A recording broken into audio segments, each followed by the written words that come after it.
Ramp signal generation గురించి explain చేస్తాను. Ramp signal అంటే R of T is equal, this is the ramp signal, R of T equal to T for T greater than 0. ఒకవేళ tea equal to 1 అయితే 1, tea equal to 2 అయితే 2 amplitude, 3 equal to 3 అయితే, tea equal to 3 అయితే 3 amplitude. ఇలాగా ramp signal generate చేస్తాం. అలా T less than or equal 0, that is 0 value.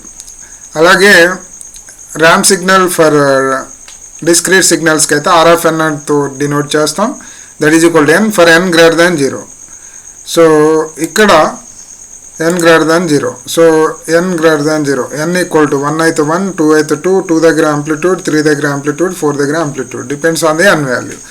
n less than 0కి అయితే 0. సో ఇలాగ మనం ర్యాంప్ సిగ్నల్ని జనరేట్ చేస్తాం. దానికి కోడ్ రాయాలి, దానికి మ్యాట్లాబ్కి వెళ్తాం. This is the unit ramp signal code for that. So ఇక్కడ కోడ్ ఎక్స్ప్లెనేషన్ చూద్దాం.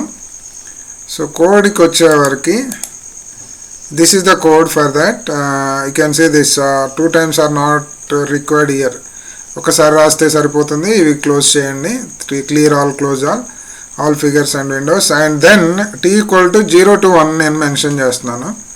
0 to 1, 0 to 1 నేను ర్యాంప్ సిగ్నల్ మెన్షన్ చేస్తాను. t equal 0 to 1, 0 to 1 I mention the signal, need to mention the signal.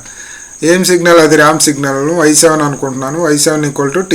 And దాన్ని plot చేయడానికి subplot of first 1 రోలో second 2 columns and first diagram. ఏంటది? y7 అనేది first diagram. Plot t, y7. x లేబుల్లో దానికి ఏమి ఉండాలి? Time ఉండాలి. y లేబుల్లో యాంప్లిట్యూడ్ ఉండాలి. టైటిల్ ఏమో ర్యాంప్ సిగ్నల్ అని రావాలి. సో ఇది కంటిన్యూస్కి. కమింగ్ టు ది ర్యాంప్ సీక్వెన్సెస్కి వచ్చేవారికి చూడండి, t ఈక్వల్ టు 0 to 2 కానీ 1 కానీ ఏదైనా తీసుకోవచ్చు. సబ్ప్లాట్ ఆఫ్ 2 రోస్ తీసుకున్నారు, ఇక్కడ 1 రో కూడా తీసుకోవచ్చు.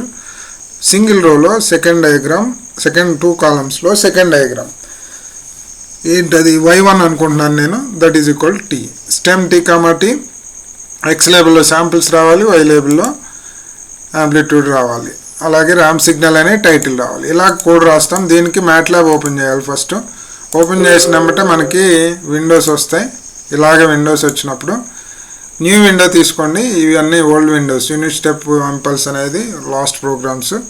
సో ఇక్కడ న్యూ విండో తీసుకొని ప్లస్ యాడ్ చేస్తే మనకి న్యూ విండో వస్తుంది. దాని మీద క్లిక్ చేసుకుని సేమ్ కోడ్ని ఇక్కడ కాపీ పేస్ట్ చేస్తాం. ఈ టైటిల్ కూడా తీసేయాలి టాప్ సైడ్. తర్వాత దీన్ని సేవ్ చేయాలి. ఏమైనా సేవ్ చేశాను నేను? సేవ్ ఆప్షన్ ఇక్కడ ఉంటుంది లెఫ్ట్ సైడ్లో. సేవ్ అని కొట్టగానే మనకి నేమ్ అడుగుతుంది. ర్యాంప్ డాట్ ఎం అని ఇచ్చాను నేను నేమ్.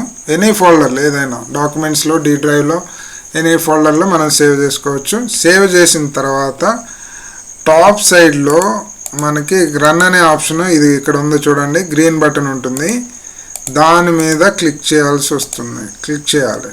సో ఇక్కడ మీరు ఇక్కడ ఉన్న రన్ అనే ఆప్షన్ మీద క్లిక్ చేయగానే మనకి ఇలా అవుట్పుట్ జనరేట్ అవుతుంది.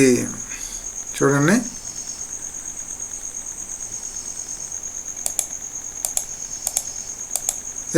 ఇలాగా మనకి అవుట్పుట్ జనరేట్ అవుతుంది. Ramp signal for continuous and sequences for a samples. ఇలాగ మనం ర్యాంప్ సిగ్నల్ జనరేట్ చేస్తాం. Thank you.